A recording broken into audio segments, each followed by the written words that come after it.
Hi, good day. My name is Gynae Singh and I'm a final year medical student, and I've just been asked to perform an abdominal examination on you.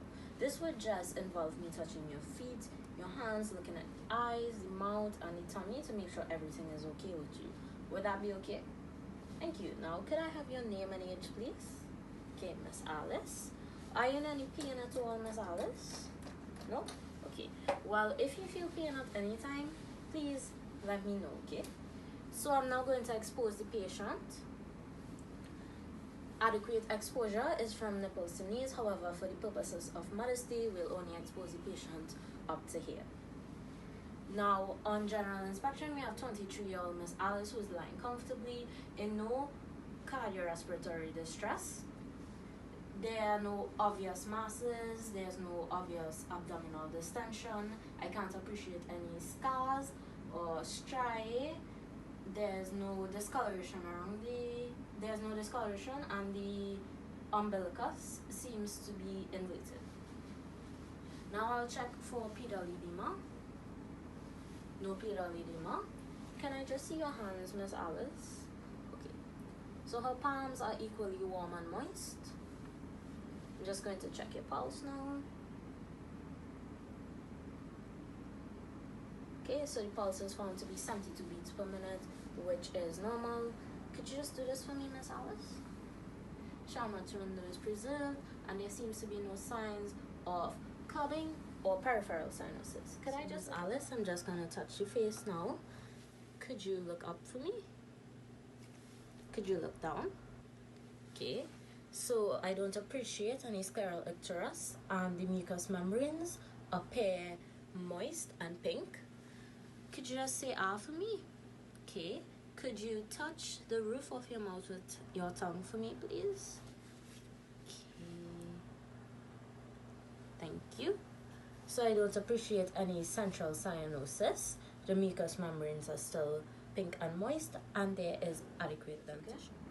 So on close inspection, findings are consistent with those found at the foot of the bed. So I'm just going to touch now, okay? I'm going to touch lightly. Please tell me if you feel pain at any time, okay?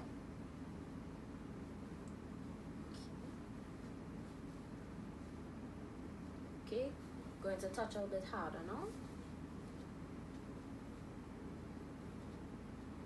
So I'm looking at the patient to make sure she's not in any discomfort. Okay, now every time I touch, could you breathe in deeply for me? Good, breathe in. Right, breathe in. Right. So I'm palpating the liver. Gonna tap.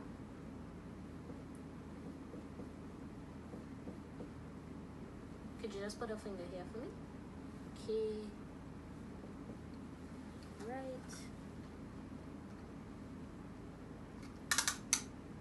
Right. So the liver was found to be 12 centimeters, which is normal, so no hepatomegaly. Okay, I'm just going to touch under you here a little bit.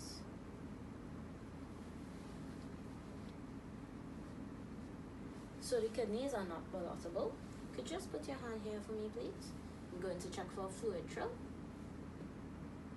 And no fluid trill was detected.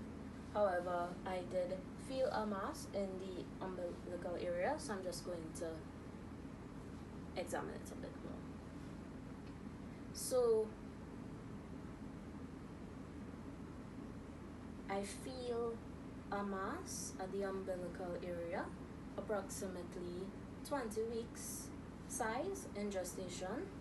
It is about 3 finger breadths wide. The shape seems to appear round.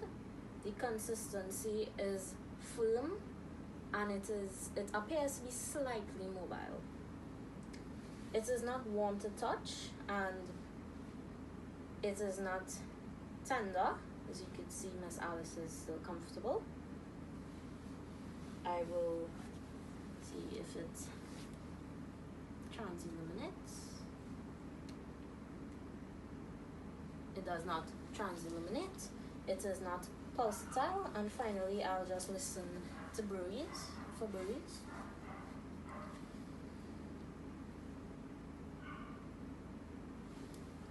no bruise heard. And finally, I can't seem to get below the mass, which signifies that it should be a pelvic mass. It is most likely a pelvic mass.